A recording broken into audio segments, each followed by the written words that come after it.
Hello friends, ಎಲ್ಲರೂ ಹೇಗಿದ್ದೀರಾ? ಚೆನ್ನಾಗಿದ್ದೀರಾ ಅಂದ್ಕೊಳ್ತಾ ಇದ್ದೀನಿ. ಇವಾಗ ಟೈಮ್ 6:10 ಆಗಿದೆ. ನಾವಿವತ್ತು ಹೊರಗಡೆ ಹೋಗ್ತಾ ಇದ್ದೀವಿ ಒಂದು ಸ್ಮಾಲ್ ಟ್ರಿಪ್ಗೆ. ಏನಪ್ಪ ಸ್ಪೆಷಲ್ ಅಂದರೆ, ನಾಳೆ ನಮ್ಮದು ವೆಡ್ಡಿಂಗ್ ಆ್ಯನಿವರ್ಸರಿ ಇದೆ, 5th year wedding anniversary. So ಅದಕ್ಕೆ ರಾಯರ ಆಶೀರ್ವಾದ ತಗೊಳ್ಳೋಣ ಅಂತ ಮಂತ್ರಾಲಯಕ್ಕೆ ಹೊರಡ್ತಾ ಇದ್ದೀವಿ. ಅಲ್ಲೇ ಕೆಳಗಡೆ ಅಪಾರ್ಟ್ಮೆಂಟಲ್ಲಿ ಒಂದು ಗಣೇಶ ಟೆಂಪಲ್ ಇದೆ.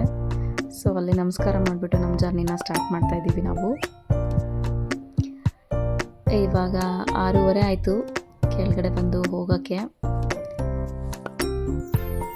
ಬೇಗ ಬಿಟ್ಟರೆ ಜಾಸ್ತಿ ಟ್ರಾಫಿಕ್ ಸಿಗಲ್ಲ ಅನ್ನೋದಕ್ಕೆ ಬೇಗ ಬಿಡ್ತಾ ಇದ್ದೀವಿ. ಹಾಗೆ ದಾರಿನಲ್ಲಿ ಶ್ರೀಯು ಮಲ್ಕೊಂಡಿದ್ದ.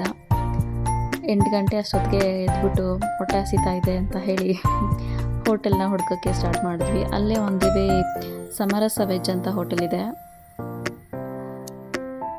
ಬಾಗೇಪಲ್ಲಿ ರೋಡಲ್ಲಿ. ಸೊ ಅಲ್ಲೇ ಒಳಗಡೆ ಹೋಗಿ ಆ್ಯಂಬಿಯನ್ಸ್ ಮಾತ್ರ ತುಂಬ ಚೆನ್ನಾಗಿತ್ತು. ಹಾಗೆ ಅಲ್ಲಿ ಕಿಡ್ಸ್ ಪ್ಲೇ ಏರಿಯಾನೂ ಇತ್ತು. ಶ್ರೀಯು ತುಂಬ ಎಂಜಾಯ್ ಮಾಡ್ದೆ ಅಲ್ಲಿ ಆಟ ಆಡಿಕೊಂಡು. ಹಾಗೆ ನಾವು ಟಿಫನ್ ಮಾಡಿ ಇವನ ಜೊತೆಗೆ ಆಟ ಆಡಿ ನಮ್ಮ ಜರ್ನಿನ ಮತ್ತೆ ಕಂಟಿನ್ಯೂ ಮಾಡಿದ್ವಿ ನಾವು ಮಂತ್ರಾಲಯಕ್ಕೆ. ನಾವು ಮಂತ್ರಾಲಯ ರೀಚ್ ಆಗೋಷ್ಟರಲ್ಲಿ 1 ಗಂಟೆ ಆಗಿತ್ತು. ಸೊ ನಾವು ಡೈರೆಕ್ಟಾಗಿ ಹೋಟೆಲ್ಗೆ ಹೋದ್ವಿ. ನಾವೆಲ್ಲಿ ಸ್ಟೇ ಆಗಿದ್ವಿ, ಯಾವ ಥರ ಟೈಮ್ ಸ್ಪೆಂಡ್ ಮಾಡಿದ್ವಿ ನಾವು ಮಂತ್ರಾಲಯದಲ್ಲಿ ಅನ್ನೋದನ್ನ ನೆಕ್ಸ್ಟ್ ಬ್ಲಾಗಲ್ಲಿ ಹೇಳ್ತೀನಿ. Please stay tune. Thank you for watching.